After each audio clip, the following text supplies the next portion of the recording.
you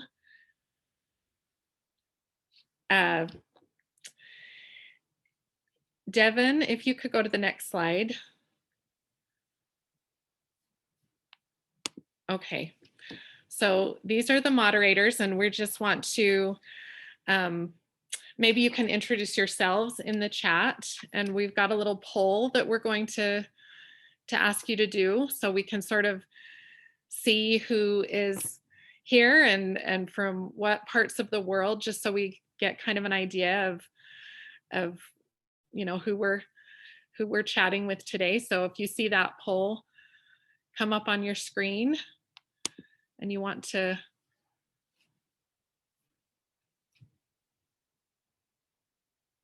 can everyone see that? I think they can. People are answering. Perfect. Okay. So while that poll is happening, I will go ahead and introduce myself, and then I'll hand it over to Danita to introduce herself. And we are hoping by then Dawn will be here. She's just such an amazing, exceptional person, and we are rooting for her to be able to hop on here in the next few minutes. So my name is Arian Danzy, and it's an honor to co-facilitate this conversation today with Danita and Dawn, two brilliant women. I'm an estate planning attorney, wife, and mother of 3 school-age children. I'm not an expert, but come to this by way of my experience working with my neighbors to bring anti-racism work into our community, a primarily white neighborhood in Salt Lake City, Utah, in the United States. The bulk of my anti-racism work is in my neighborhood public elementary school, and that some examples of that include compiling an anti-racism pledge for the students, parents, and faculty, starting an equity committee of parents, teachers, administrators, and district specialists, bringing broader perspectives, including an exhibit focused on Black history in Utah, Black History Month celebrations, a field trip related to the Black experience, and diversifying the art and library, providing equity training opportunities to the faculty and community, tracking by race the discipline practices within the school, and organizing community events featuring anti-racism experts, among other activities. Our events are publicized via the Yellcrest Anti-Racism Instagram account, and the Bonneville Anti-Racism Pledge best encapsulates our community sort of pledge as on anti-racism. And I'm just going to share that with you briefly.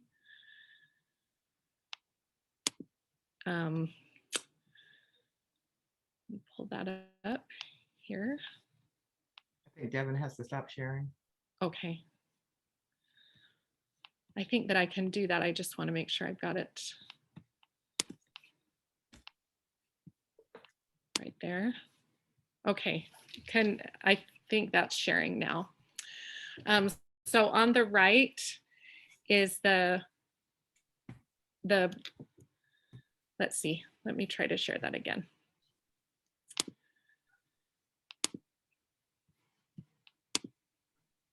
Okay, so on the right is the Bonneville Anti-Racism Pledge. It has 5 components, and on the left, actually on the left is the pledge in bookmark form with 5 components, and on the right is the banner that hangs in our elementary school.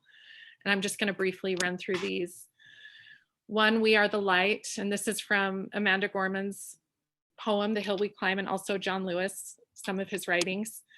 2, we celebrate our diversity of cultures, colors, and conditions. Again, this is from Amanda Gorman's poem and also Martin Luther King's I Have a Dream speech. 3, we respect and enhance the freedoms of others. And this is from Nelson Mandela, who of course is an anti-racism hero. We shine the light of truth to help right wrongs. That's from Ida B. Wells and Sojourner Truth and John Lewis. And then we share the potential for greatness. So that is a little bit about me and where I'm coming from with anti-racism. And now I'm going to turn it over to Danita. Okay.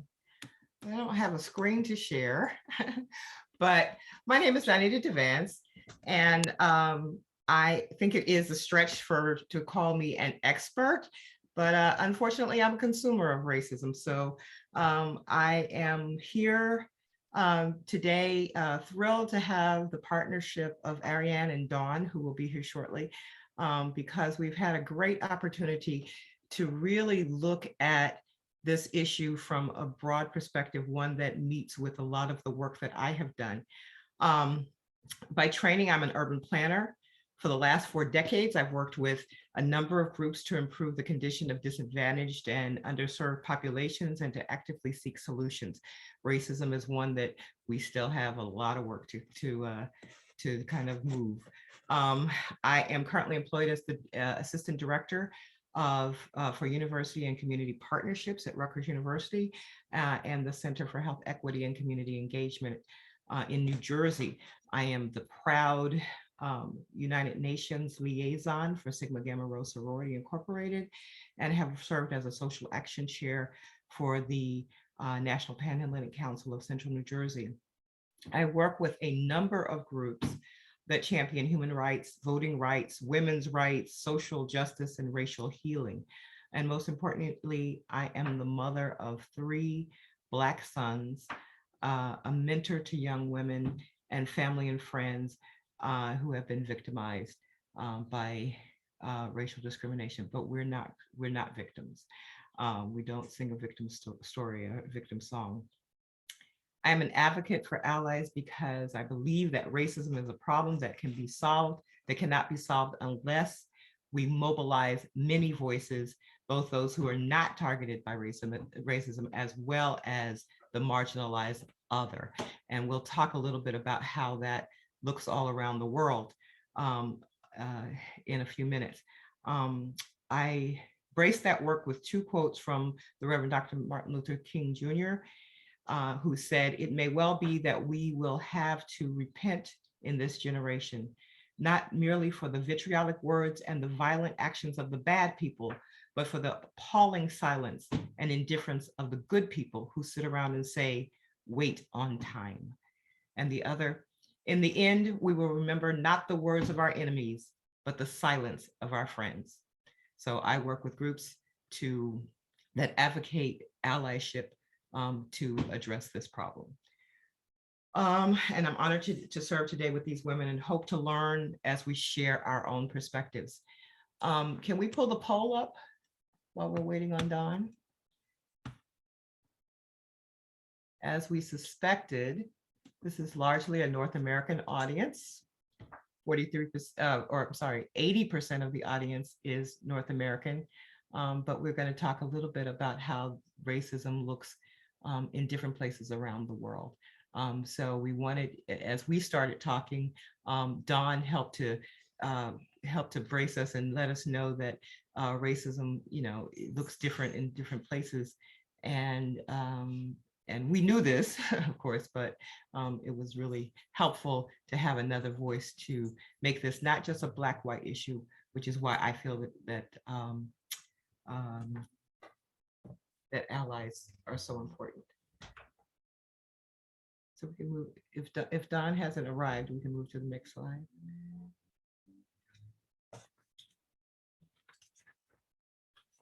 Okay. So we established a few goals for today. As we both said, as Ari and I both said, we are not experts, but we have established essentially 4 goals for today.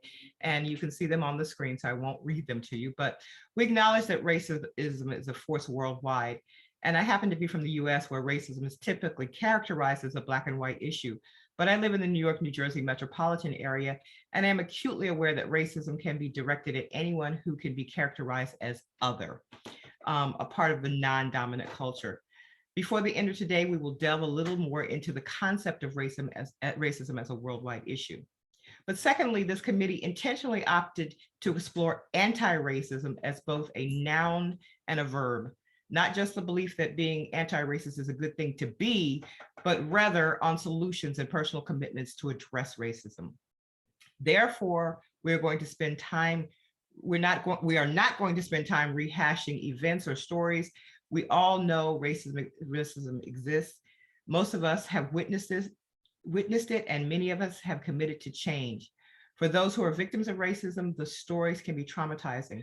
We are focused on solutions and not traumatizing. Finally, we are committed to helping everyone see that they can be an ally, committed to action that can change the hearts and minds of those they encounter in their everyday lives. Next slide, please.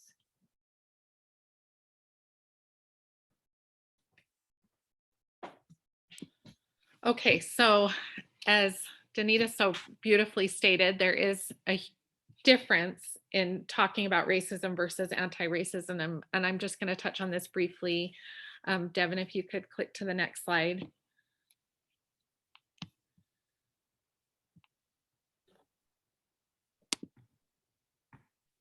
So anti-racism, pardon me, let me pull up my notes. I have to tell you guys, I feel like Danita and I are like Dawn's babies. We don't know what to do without her here. So I'm really hoping she chimes in here pretty soon, but so sorry, thrown off a little bit by that. So today's conversation circle is focused on anti-racism, which obviously is different from racism. According to Dr. Ibram X. Kendi, racism is a marriage of racist policies and racist ideas that produces and normalizes racial inequities. These terms are defined by Dr. Kendi. Racial inequity is when two or more racial groups are not standing on approximately equal footing. A racist policy is any measure that produces or sustains racial inequity between racial groups. By policy, that means written and unwritten laws, rules, procedures, processes, regulations, and guidelines that govern people. A racist idea is any idea that suggests one racial group is inferior to or superior to another racial group in any way.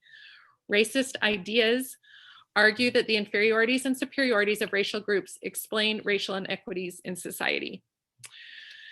And racism includes racist actions, but also, as Danita touched on, inaction in the face of racism. Whereas anti-racism is active participation in dismantling and combating all forms of racism. Dr. Kendi's research has found that racist policies lead to racism, not necessarily the other way around. That policies leading to racially disparate outcomes are then supported by racist justifications.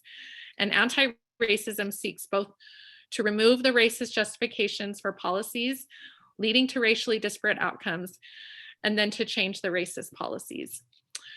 Dr. Kendi explains the opposite of racist isn't not racist, it is anti-racist. What's the difference? One endorses either the idea of racial hierarchy as a racist or racial equality as an anti-racist. One either believes problems are rooted in groups of people as a racist or locates the roots of problems in power and policies as an anti-racist.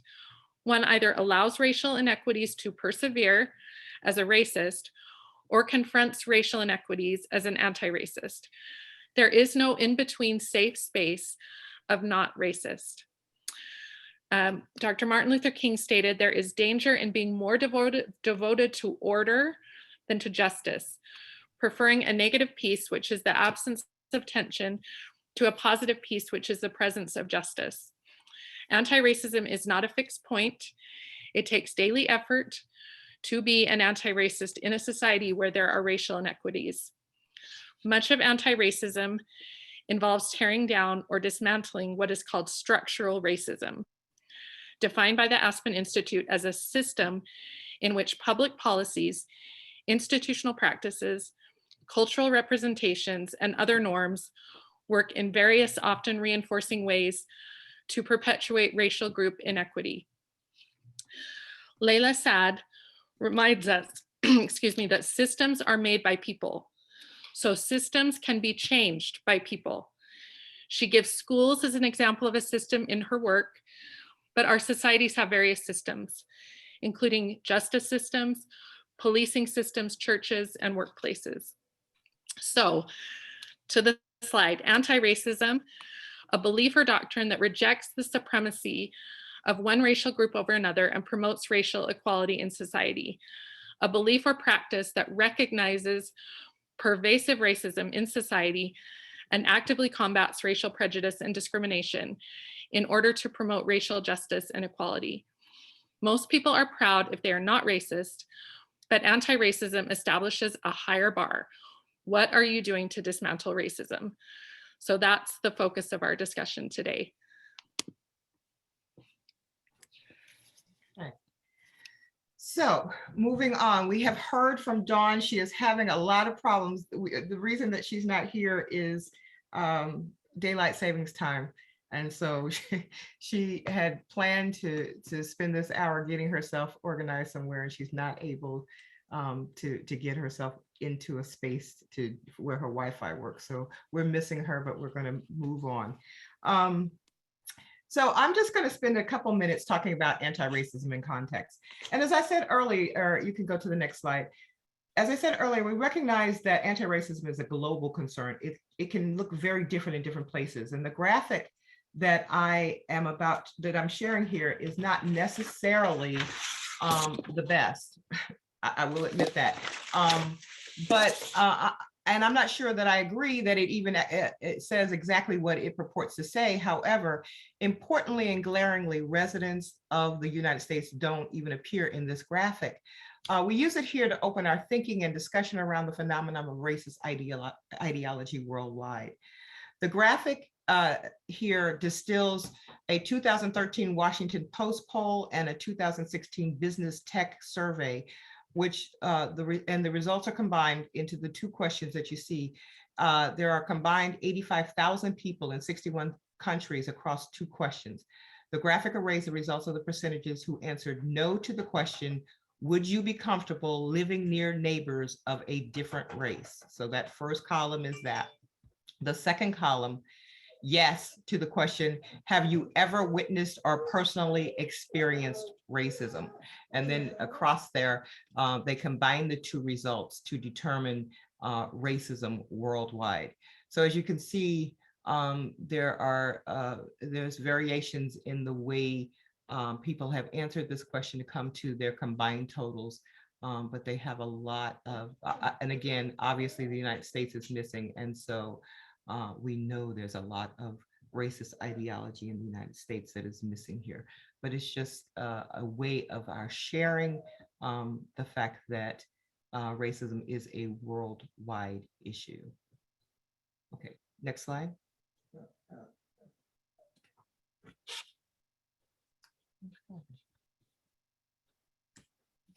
So I believe this was Dawn. So we have determined that, we want to ask the question of you, why is anti-racism an urgent issue? And so we finally arrive at our first discussion question for today. Why is racism an urgent issue? Now, these answers that we have here are just prompts. They're not by any means meant to direct your answers, but we're going to share a short video, and then we want to talk to you.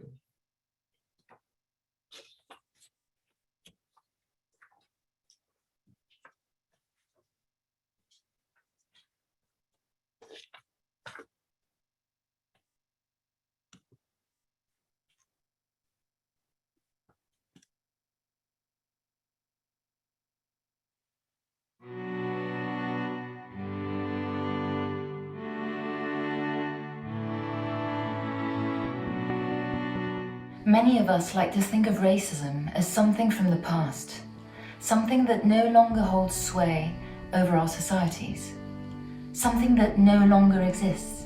But World War II took place less than a century ago. Survivors of the Holocaust are still alive today. The Jim Crow laws were enforced until 1965. L'apartheid a été une réalité jusqu'en 1991. We live in a world where people face barriers to education, employment, health, justice, and culture just because of the color of their skin. where people are discriminated against, excluded, stigmatized, attacked, or even murdered.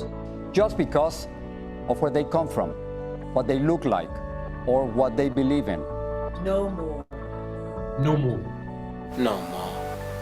Hoy decimos basta. El racismo y la discriminación son causados por la ignorancia y el miedo a lo que creemos diferente.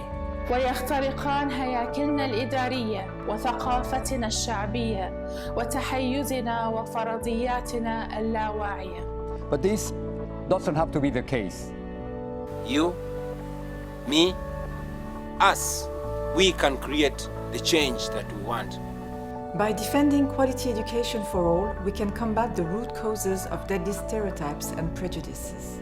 By developing historical knowledge and critical thinking, we can improve our understanding of the past. By encouraging cultural diversity, especially at the local level, we can build societies that are more respectful of others. By empowering the younger generation, we can help them shape the world to come. So, stop watching from the sideline. Read, observe, learn, and listen. We must hold ourselves accountable. We must hold our societies accountable. We are all one humanity. Keep quiet is not an option. It's not an option. Di lo que piensas. Speak up. Speak up. Take action. Take action. Take action.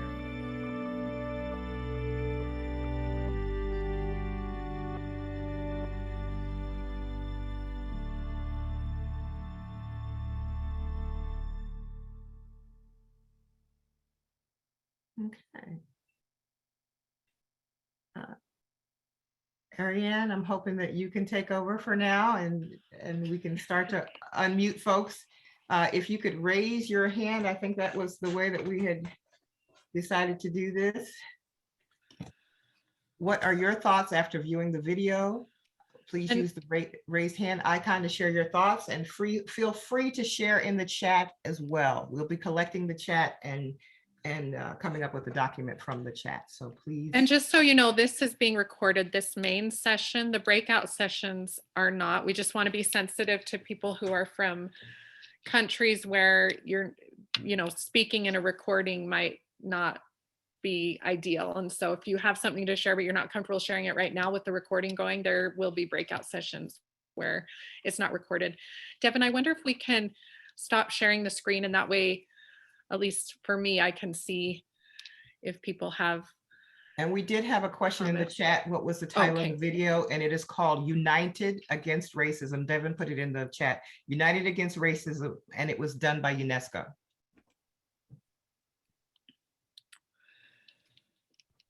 So surely all you lovely people didn't come today and not have an answer for us, not have something to say.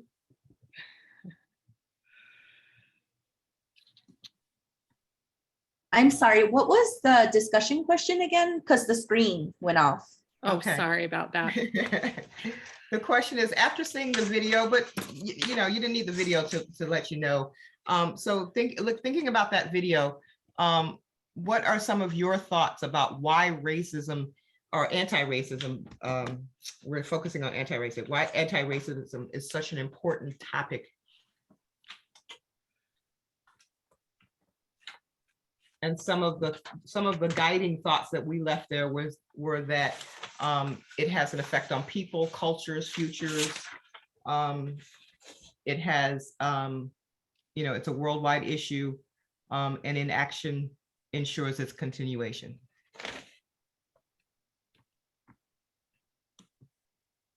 Somebody said it's an umbrella topic. By combating it, we are combating many other issues as well. I agree. You have people's hands up. Okay. We do? Yes. Oh, right up there. Sorry. Okay, Carol Day. It's so important because people are dying because of our silence.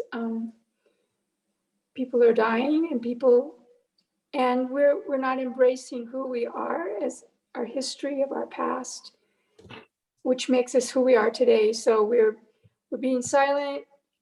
I'm being silent. I guess I should speak for myself. I'm trying not to be silent, but I am being silent, and not realizing or talking to my family and friends who are my closest people, who we are because of what has happened in our country in the past. Thank you. Michelle? Thank you. And I think kind of adding on to what Carol said, we have to identify the different types of racism and the impacts it has on different parts of our society.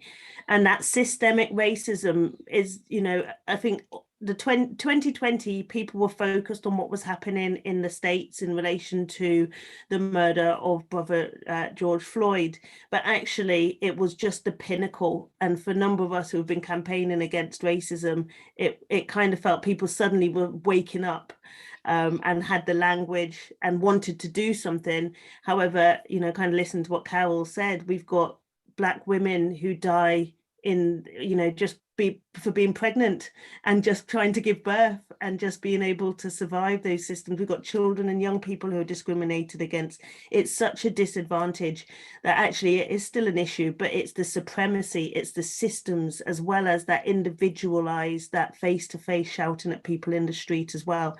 And it's so many different layers that we have to keep working on being able to articulate it so that we can fight back and we can use the tools to kind of dismantle it, because people are benefiting from it as well. Right. It's those disparate outcomes, I think, that is really impactful. Kim, and please tell me if I'm mispronouncing names. I'll have Terry go first. I think they have had Oh, their Terry. hand up for a while. Oh, I'm sorry, Terry. That's okay. Thank you. And welcome, everyone. Yeah, I just want to add on to the comments that have already been made, and someone used the term dismantling.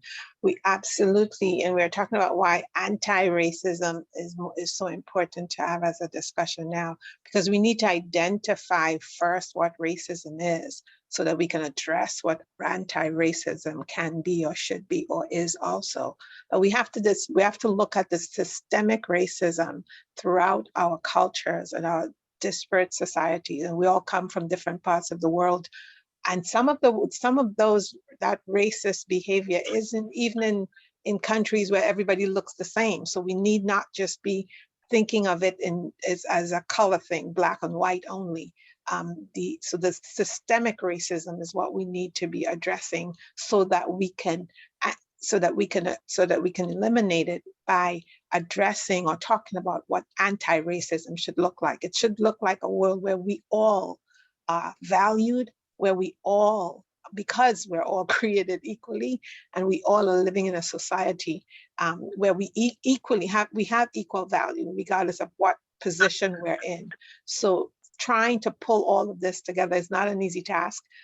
No one person has all of the answers, obviously, but I think us all coming together in these types of forums and at least starting to have that conversation in safe spaces where we can be clear and learn from each other is a start in the step in the right direction. Thank you. That's so important, Terry. I think I just wanted to say that's really important. And I don't know how this panel was formed, but that's why Dawn was so important to this panel, because she had a completely different perspective on this. And she was going to introduce herself and talk about her perspective on this. So what you just said, thank you very much. That really kind of contextualizes our thoughts about how racism is a worldwide problem. Dawn gave us a timetable, and so we're about to run into our next segment. So we should only do like maybe one or two more comments. Hello? Yes. Can you hear me? Yes. Yeah. My name is Fanny Munlin. I'm with the National Council of Negro Women.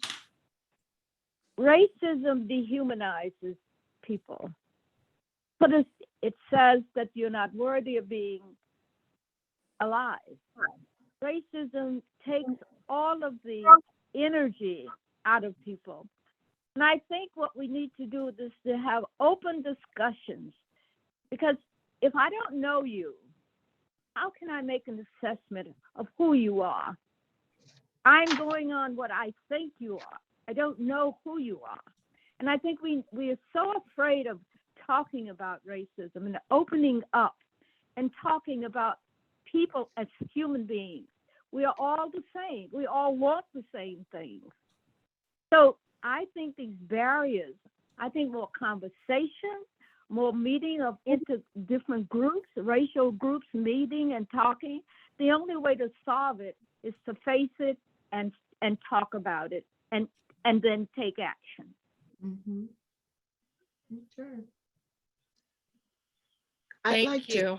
Oh, sorry, go ahead. I was just going to say, I apologize if I messed up on the order of people when they put their hands up. I have no idea who put them up when, but go ahead, please. This should be our last comment because we need to move into the next section. And we will have you, there is an opportunity for you to speak some more, so. Okay, two things. From what I understand, in South Africa, they had something called the Truth and Reconciliation Discussions. I think that is very important because what's happening here in the States is what they call critical race theory, and they are attempting to erase certain histories, even Martin Luther King, okay, to erase that history and not teach it to children. Part of the reason I feel racism exists is to economics. It's very convenient to like hide it underneath the cloak of Black, white, Asian, whatever, but it's economics. It's a way of keeping us divided so that we think that we are against each other as opposed to the haves. I mean, and they have a whole lot and versus the have-nots. So if we keep fighting amongst one another, then we will never really focus on what the real issue is, which is the equal distribution of resources. So that's all I wanted to say, but that's important. Thank you for that. Thank you very much for that. Okay. Are we ready for our breakouts? Is that where we are? I think maybe we go back to the PowerPoint. Yes. Again, it's like Danita and I are trying to fly a plane here without the. So our breakout sessions. So for our breakouts today, we're going to randomly place you. There's about 100 of you here. It looks like, I think, and so we're going to randomly place you into some groups. We're going to ask you to select the leader. We recommend the person who with the most recent birthday be the leader. So everybody say happy birthday and have them lead on. There will be no recordings in the breakout rooms. We want you to feel comfortable. We encountered as part of our learning and discussion with each other that there are places and people, spaces and places where people are not comfortable. So we hope that you'll be comfortable talking. We're not going to record your conversations in the breakout rooms. You will have 25 minutes to discuss. And then we'll have you to try to, as you're coming to about 20 minutes, try to select like the top 3 elements to report out. We're going to do a report out. We also want you to understand we're encouraging you to keep thinking and keep talking and keep sharing. So there will be a place for you to put your individual answers if you don't get a chance to have everything that you want said in this. The leaders from the groups will report summaries from the breakout room discussions. So 3 top solutions, because we're trying to talk solutions, and we know that solutions are hard to come by. So we're not suggesting that we're going to solve this in one day, but we want to put something out here. We want something positive. We want to talk about anti-racism as a verb, what we can do to make this change. And I think there's a slide, isn't there, Danita? Yes. That has, okay. So your question today, your next slide is making anti-racism a verb. What do we do now? That is, what can we do? And how do we get there from here? That is, how can we do it? Okay. So we're going to have you randomized into a discussion breakout room. We'll see you back here in 25 minutes. We'll visit in the rooms as we can to see if we can, well, mostly so we can listen, because as we said, we're not experts. We're learning as you are today. And we've learned a lot so far. But if you will participate in those rooms, and then we'll bring you back for the report out. Okay? All right, I'm opening the rooms now. See you in a few.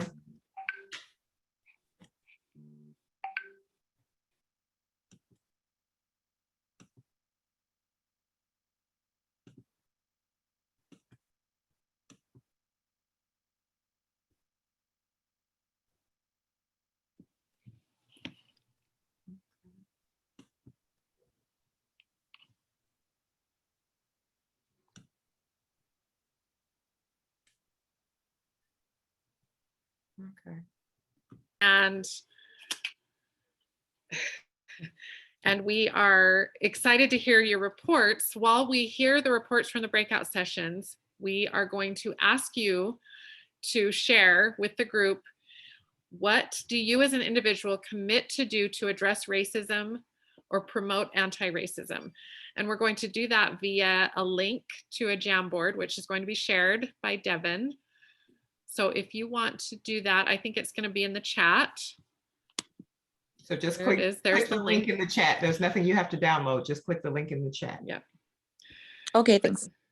Click the link in the chat and then share your individual commitment to addressing racism or promoting anti-racism. And while you are doing that, we are going to do the reports. Hopefully everyone remembers their leader. If you're a leader, if you recently had a birthday, happy birthday. And so I think we'll just run down by number, and based on the time, we'll give 2 minutes to each report.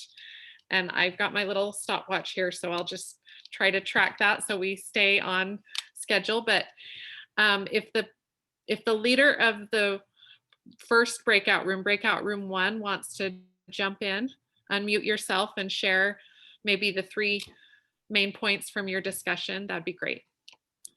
Okay, we had a group of 7 individuals, and our main points included, we need to first examine our internal and personal biases and prejudices. Education is very critical in addressing racism. Racism is uncomfortable, but it has to be addressed. And there are challenges. It was mentioned that there are challenges in schools on how biases and discrimination is being taught in school. We need to find safe spaces and to be open and embrace the uncomfortable feelings that goes with racism. You can see I'm very nervous about it now because it is a difficult topic to talk about. I live it daily, so I know the experience. We also mentioned systemic racism feels overwhelming, and it is. There's a generational disconnect. Some solutions involve visiting other cultures as a shared learning experience to include learning a new language. And that's about some of the major issues that we talked about. I hope I represented everybody's comment. Thank you very much. That's great. Breakout room 2.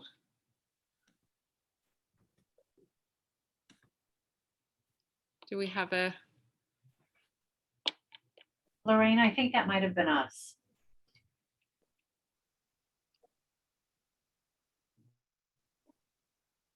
You're muted, Lorraine.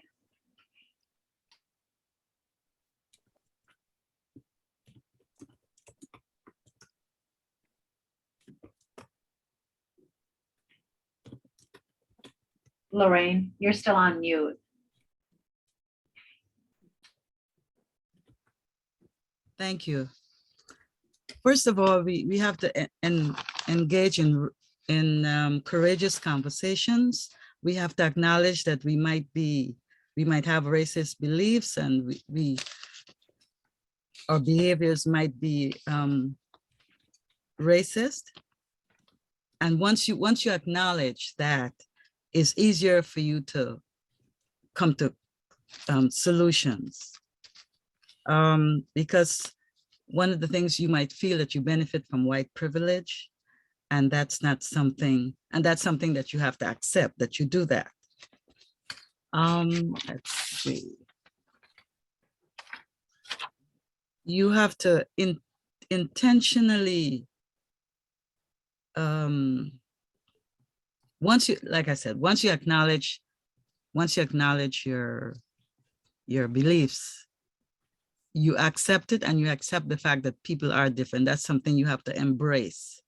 One of the ladies brought up the fact that you can, taking your children to another country and raising them in an environment that's totally different from yours. That's one of the ways you can deal with racism.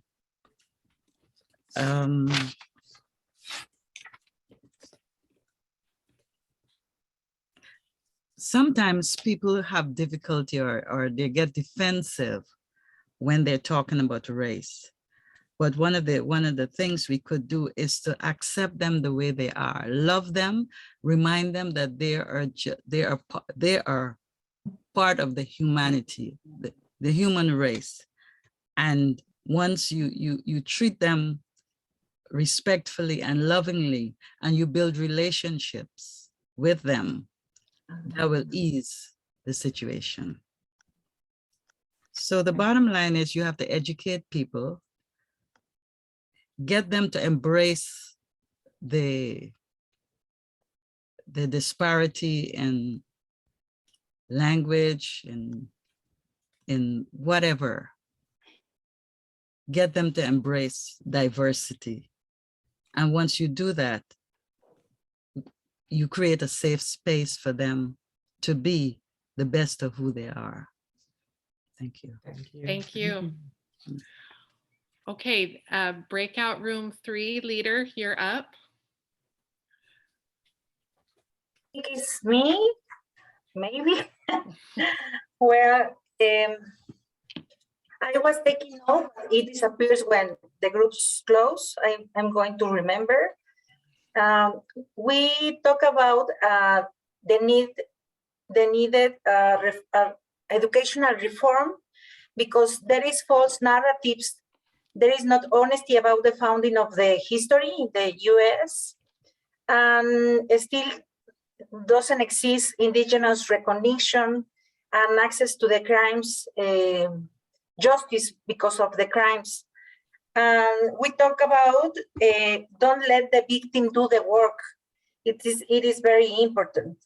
Empower people to lead the change, promote a more intersectional approach to the efforts, more solidarity in the anti-racism efforts with the indigenous cause and other causes, and make partnerships for funding. Other thing that we were talking about is to recover history about original civilizations, so we can put the value in their dignity and in the relationships. We see that there is a tendency that people of color or indigenous people educate politicians to understand the racisms they live, and because the white people doesn't have the experience to experience the racism every day, and that's a privilege. White people can challenge their white friends to achieve a new integrated culture. And some people think that racism doesn't exist anymore, but reality shows different. So we have to take to the light the experiences, and to invite other people to lead the change. Thank you. Okay, I'm just, for the purposes of time, we're probably going to ask you if you could limit it to like the top 3 salient points from your group discussions, just so we can get through the remaining breakout groups. So I think we're on 4. Okay, I'll do my best. A lot of the stuff that we talked about has already been covered, like intersectionality and, you know, talking about expanding our knowledge of history to reflect the real thing and not just deleting things. We also talked about using technology to deepen relations between communities, such as this is doing. We can also have town halls on racism. We can have, you can use technology to learn a different language to help you communicate better with people who aren't speaking your native language. There's a million different ways you can use tech to help you in that. We talked about getting more BIPOC people to the table to help make the laws and help enforce the laws that we're talking about. We talked about the efforts of Sean King to appoint more district attorneys of color into that position. We talked about the Poor People's Campaign, talking about supporting Black-owned businesses and other ways, supporting the Poor People's Campaign, because we're all a lot closer to being homeless than we are to being a millionaire. So we were talking about and the economics of racism and are kind of at the heart of everything. Like that, if we can dismantle the economic system of it, it'll help with funding our schools accurately, and everything else will follow. You know, so we talked about a little bit of how to get around the economics of it. Wow. Great. Thank you. Okay, are we on 5, I think? Yes. Okay. Let's see if I can count to 10. Okay. Yes, hi. In our group, we had talked about creating that space for discussion. We also had talked about the different types of racism that people experience, because we had one in our midst who did not really feel the racism within his country, but once they go abroad, then they feel that racism. So we had also talked about raising awareness for mental health and racism, and that we need to be willing to shift our value systems to be more welcoming and more accepting and more open. We'd also mentioned that within our communities or our church groups, if there was one majority group that was more so than another, then we don't need to make that majority group a study so that we can understand. We need to reach out and just be willing to share what it is that they have as well. Thank you. Excellent. Thank you so much. Okay, 6. I think we were 6. I'll try and be really brief. We have to really look at who is in the conversation and open spaces for those that are directly affected by racism and the systemic injustices, and have our allies share their privilege and space to give others voice. Some suggestions were set up commissions or discussion groups. I think that's been said. We also talked about how we're kind of tired of performative acts of government, that we need to probably, even though civil society has limited power, that we can still, both individually and as groups, pressure governments to be more transparent and more effective in actually doing something and not just talking about it or setting up studies, but actually implementing different policies. We also talked about younger generations, that they have a lot to say, and we need to build a pathway for these younger generations to incorporate their voice. And the 3 top things we talked about that others have suggested are education, starting young and showing that these things are the social constructs aren't necessarily they are not right. That representation is very important. Seeing somebody that looks like you is important. And we also talked about intersectionality, that we really need to talk more about intersectionality, because it's not just one social identity that creates our lived experiences. The big question we came away with was, how do you combat fake news? Or, how do you have those, do you have the energy to have those conversations? Do you have the time? And that seems to be a big current challenge. Wow, thanks. I thought we were 6, so I'll go now. So we talked about moving in, forming relationships, really being like Jesus maybe, and going in there and just being part of the neighborhood, or being, so that we would form relationships so that we can learn from each other and come together. We talked about working to help have open minds, maybe having different, knowing our audience and having different strategies for different people in wherever they are in the work. And also education, starting with ourselves, but it's really important to educate children so that the long-term effects of our work can continue. Thank you. Thank you very much. So we have 3 groups left. I don't know if the numbers will. We're around 8. We're around, like we've finished 7, so 8, 9, and 10, or if somebody is 7. We're 7. Okay, great. Okay. Good afternoon, everyone. We have recognized the importance of such dialogue. So one of the first things that we have decided as a group is that we should continue to have these conversations.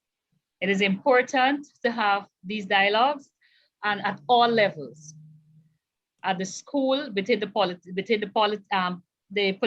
realm, at the trade union level, it's important because we all have to come together and hold one hand to achieve the objectives. So it is important that we have these conversations at each level.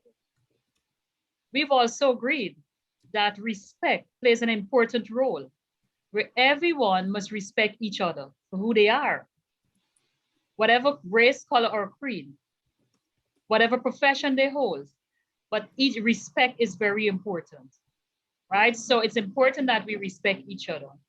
And for us to actually get control of racism or bring some level of control to the racism, we have decided that education is important. And we should start this dialogue from the level of the school. We should involve the children at the youngest level, because these children of today, they understand what is taking place. And the racism starts within the home. The parents instill this racism in the children. So when we start it within the school, the children would understand. They will be able to go home and inform the parents that what you were telling us is not accurate. It's not true because Miss tell me this. And if we know that children hold on to what the teacher told them, whatever the teacher teach them in school, they hold on to that. So it will serve us good when we started at the educational level. We started from the school, from the nursery level. What we then share in our discussion is that even at our level, at a trade union level, what we have done as a union is that we have amended our rules to include a committee to deal with racism. And that is to tell you how serious we have taken it at the union level to ensure that our members are so educated in relation to racism, because we want to achieve that objective. Stop the racism. I thank you. Thank you. Fantastic. Thank you so much. Do we have an 8? Yes.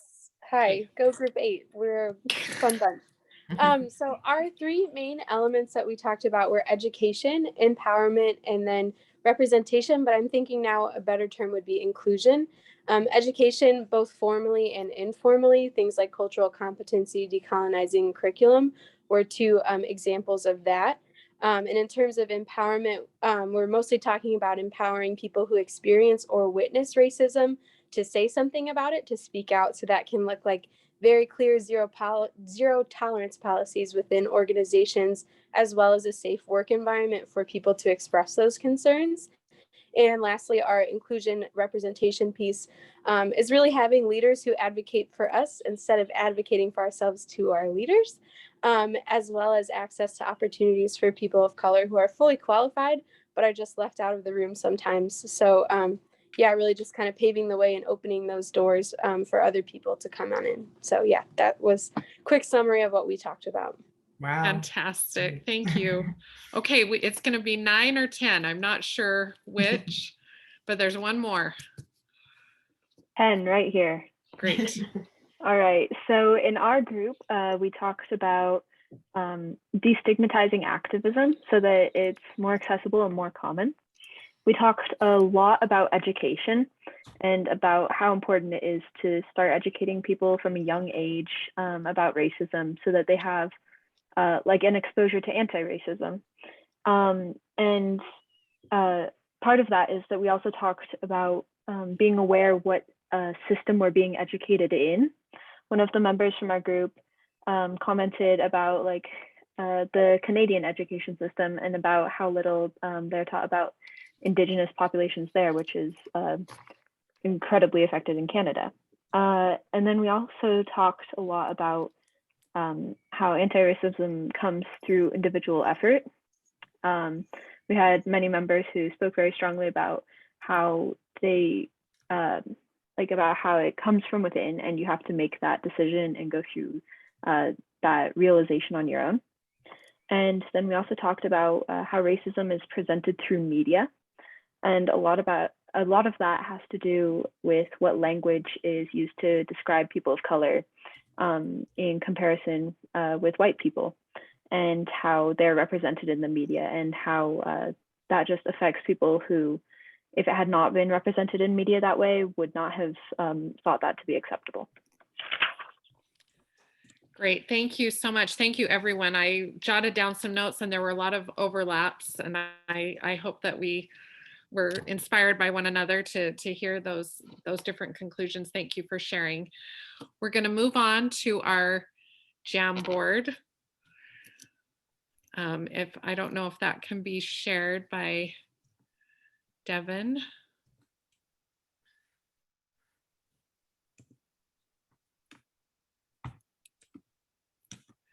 And also please share resources in the chat. We have a few resources that we're going to share too, but please share.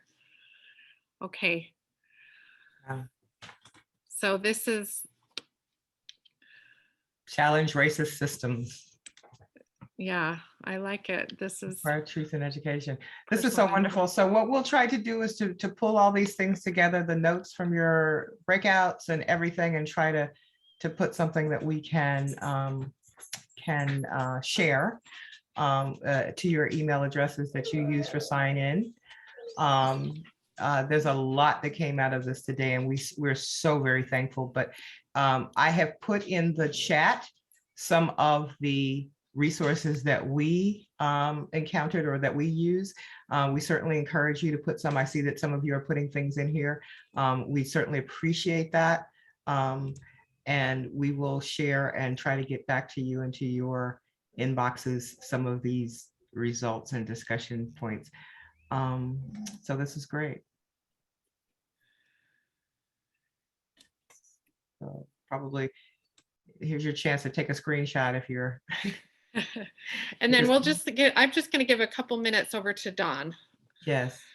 Just to introduce the person herself. That we've talked about so much today. She's here, and we want you to have an opportunity to meet her and to know as we do how wonderful she is. I'm so honored, honestly, that you keep talking about me. Really did not expect to turn up today, but yeah, thank you for all of you who have turned up. I really just wanted to say a couple of notes to draw your attention to, like, for anti-racism or racism, it extends to more a diverse population of people of color, so such as me.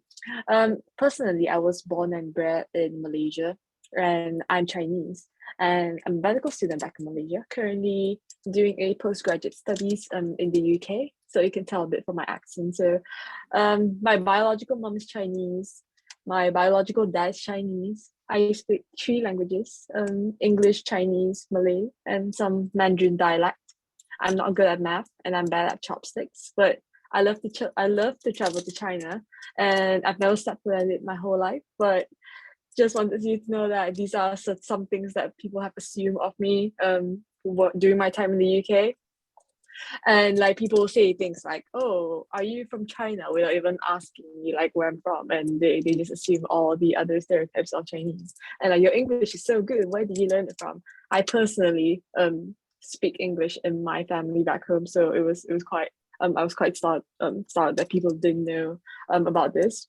And they even asked me things like, do you understand Taylor Swift songs? Because I was listening to it one of the days, and I just thought like, wow, there's really so much that people don't know here.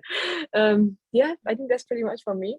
It seems like you guys had a very productive and like fruitful conversations and advocating for such a very difficult topic. I think Group 2 leaders, Lorraine, really said something about loving other human beings, which I really have deep respect for, because I think it's so challenging. Like, you've encountered all these things and then yet you still have the option to choose to love the other person. It just really struck me. And yeah, thank you for sharing all your thoughts through those very productive conversations, and also the Jamboard that I saw just now was so colorful. Love it. It's very encouraging to see that there's hope for next generation like me. So I guess that's really pretty much for myself. Glad that you all enjoyed time. Yeah, just gonna pass it back to Ariane.